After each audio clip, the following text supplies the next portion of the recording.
Syria के अंदर विद्रोह हुए, असद की सरकार गिर गई। यूक्रेन के अंदर विद्रोह स्टार्ट हुए, 3 साल से रशिया और यूक्रेन का वॉर चल रहा है। श्रीलंका में विद्रोह हुए, सरकार गिर गई। बांग्लादेश के अंदर भी विद्रोह हुआ, सरकार गिर गई। नेपाल के अंदर भी सेम विद्रोह हुआ, सरकार गिर गई। पैटर्न तो आप समझ गए।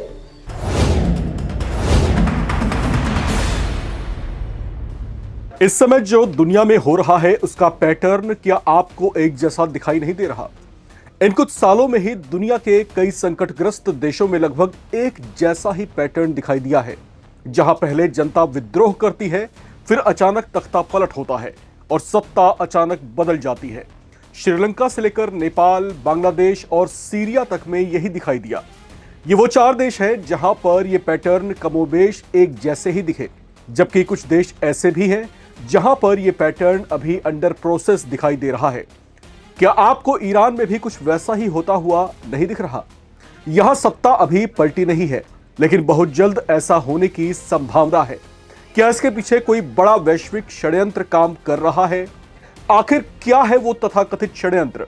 राम की रिपोर्ट शुरू करने से पहले आपको भारत के इंटेलिजेंस सर्विसेज में काम कर चुके पूर्व रॉ एजेंट लकी बिस्ट का ये बयान सुनाते हैं। पैटर्न एक, दुश्मन एक। एक पल के लिए सोचकर देखो कि दुश्मन को क्या फायदा हो रहा होगा। पैटर्न समझाने की कोशिश करता हूं। सीरिया के अंदर विद्रोह हुए, असद की सरकार गिर गई। यूक्रेन के अंदर विद्रोह स्टार्ट हुए, 3 साल से रशिया और यूक्रेन का वॉर चल रहा है। श्रीलंका में विद्रोह हुए, सरकार गिर गई। बांग्लादेश के अंदर भी विद्रोह हुआ, सरकार गिर गई। नेपाल के अंदर भी सेम विद्रोह हुआ, सरकार गिर गई। पैटर्न तो आप समझ गए। पैटर्न सेम है तो दुश्मन भी एक ही है यार। पता दुश्मन ने इस बार क्या बोला?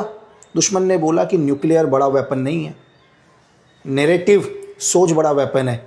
देश के अंदर एक ऐसा भ्रम फैलाओ, ऐसा प्रोपेगेंडा करो कि वो देश खुद ही क्या हो, एक गृह युद्ध में आ जाए। वेपन तो हम बाद में यूज़ करेंगे। तो इस दुश्मन को क्या फ़ायदा हो रहा होगा यार? दुश्मन तो एक ही होगा ना, क्योंकि पैटर्न तो उसी के हैं।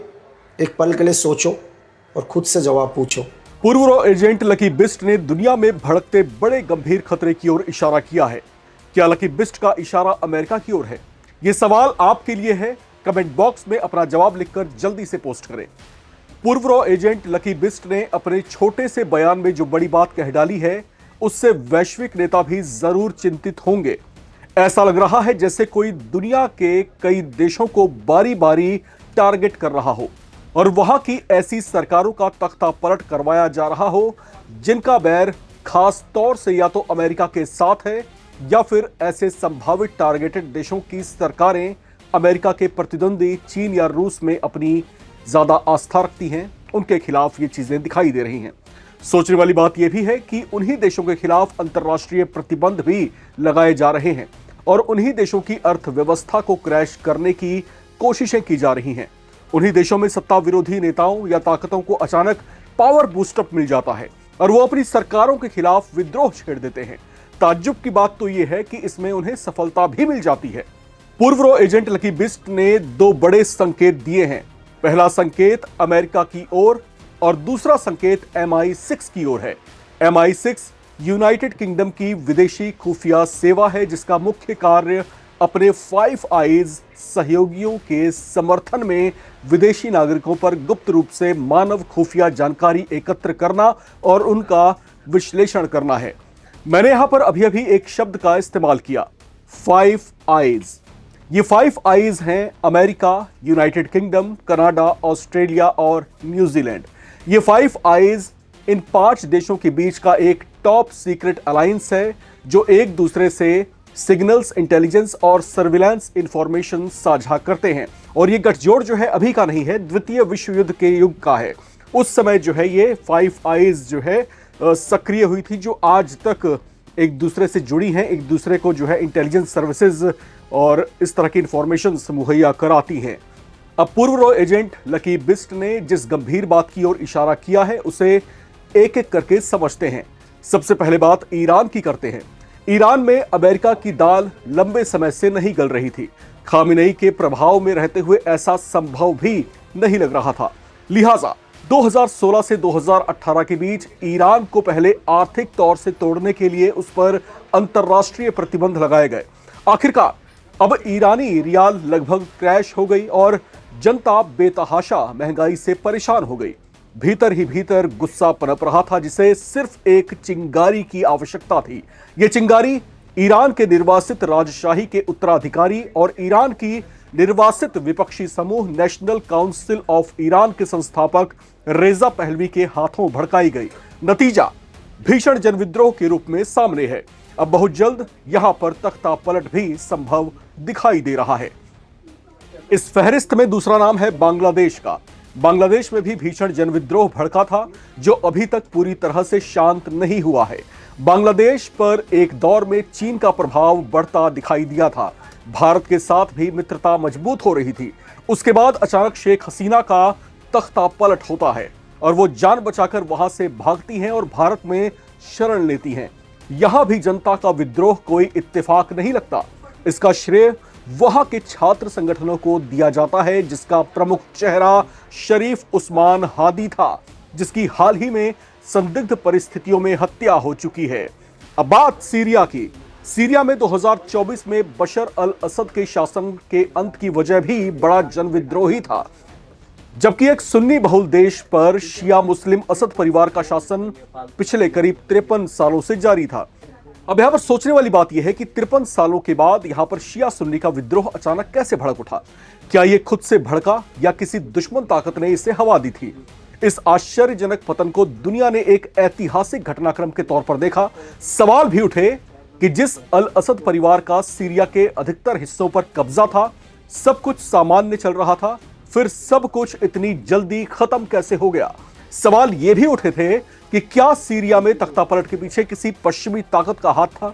ईरान और बांग्लादेश की तरह यहां भी एक चेहरा कर्ता धर्ता के तौर पर सामने आया जिसका नाम है अबू मोहम्मद अल जुलानी। वही अब यहां पर सत्ता संभाल रहा है। नेपाल। इस क्रम में नेपाल का जिक्र ना हो तो बात अधूरी रह जाएगी।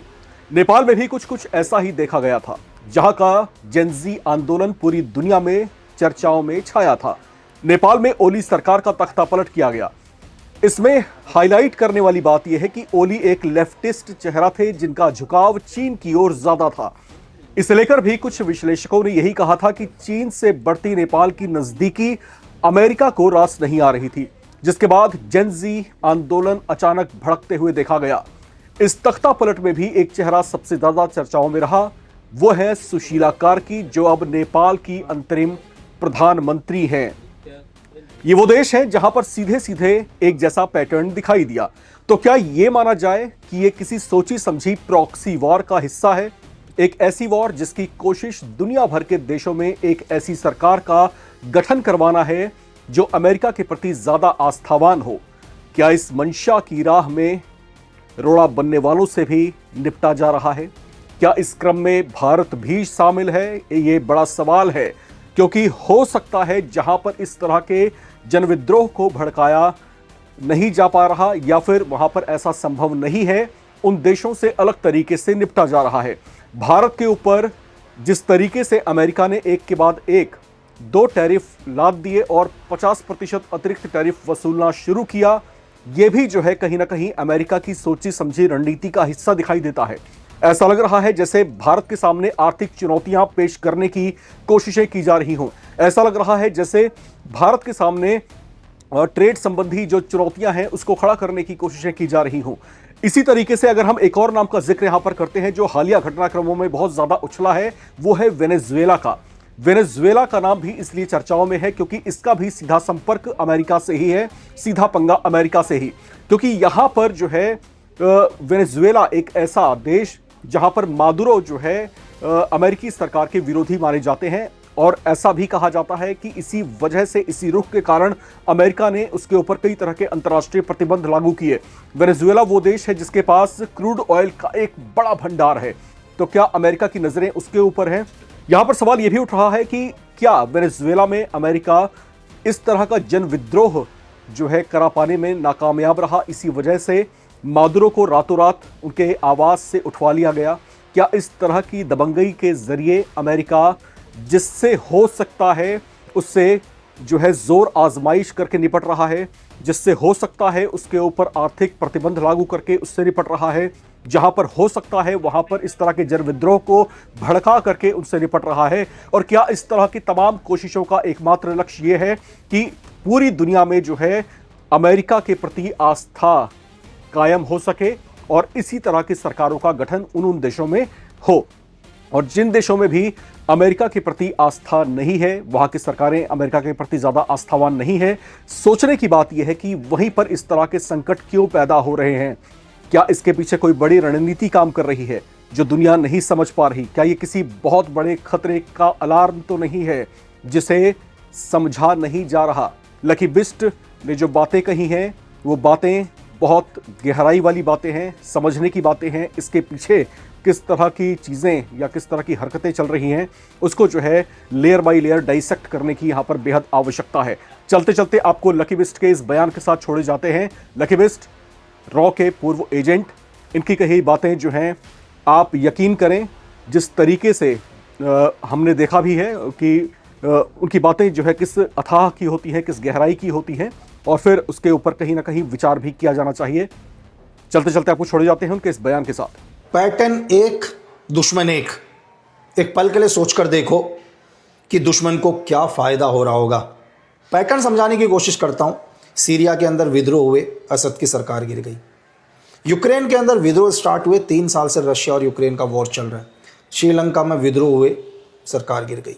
बांग्लादेश के अंदर भी विद्रोह हुआ, सरकार गिर गई। नेपाल के अंदर भी सेम विद्रोह हुआ, सरकार गिर गई। पैटर्न तो आप समझ गए, पैटर्न सेम है तो दुश्मन भी एक ही है यार। पता दुश्मन ने इस बार क्या बोला? दुश्मन ने बोला कि न्यूक्लियर बड़ा वेपन नहीं है, नैरेटिव सोच बड़ा वेपन है। देश के अंदर एक ऐसा भ्रम फैलाओ, ऐसा प्रोपेगेंडा करो कि वो देश खुद ही क्या हो, एक गृह युद्ध में आ जाए। वेपन तो हम बाद में यूज़ करेंगे। तो इस दुश्मन को क्या फ़ायदा हो रहा होगा यार? दुश्मन तो एक ही होगा ना, क्योंकि पैटर्न तो उसी के हैं। एक पल के लिए सोचो और खुद से जवाब पूछो।